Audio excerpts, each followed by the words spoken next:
আবৃত্তি করছি মনে থাকবে। লেখক অরণ্যা বোসের কাব্যগ্রন্থ থেকে নেওয়া। লেখক আমি নিজেই। কবিতাটি অরণ্যা বোসের কাব্যগ্রন্থ থেকে নেওয়া। মনে থাকবে কিন্তু আমরা তখন প্রেমে পড়ব। মনে থাকবে বুকের মধ্যে মস্ত বড় একটা ছাদ থাকবে, শীতল পাটি বিছিয়ে দেব, সন্ধ্যা হলে বসবো দুজন। একটা দুটা খুশবে তারা, তখন তোমার চোখের পাতায় আহারে জীবনের মতো জল গড়াবে। ক্লান্ত কবির গান গাইব, তখন আমি চুপটি করে থাকবো চেয়ে দু চোখ ভরে তোমায়। এই জন্মের দূরত্বটা পরের জন্মে চুকিয়ে নিব। এই জন্মের চুলের গন্ধ পরের জন্মে থাকে জানি।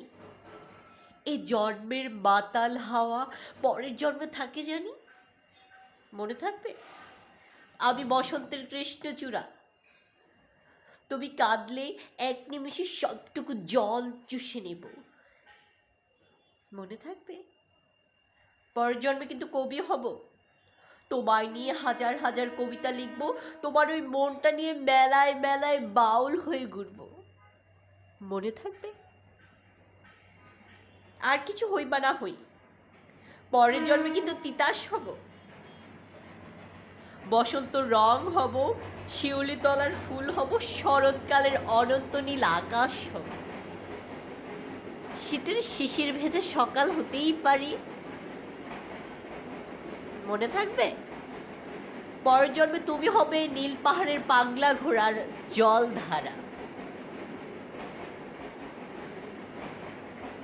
পরের জন্মে মানুষ হব, তোমার ভালোবাসা পেলে মানুষ হবই হব। মিলিয়ে নিও পরের জন্মে। আবার বলতে ভীষণ লজ্জা করছে, বলবো আমার ভীষণ লজ্জা করছে, পারছি না। যা বলবো পরের জন্মে তোমায় নিয়ে। আমি পারছি না, আমার লজ্জা করছে। পরের জন্মে তোমায় নিয়ে। মনে থাকবে তোমার? মনে থাকবে তো?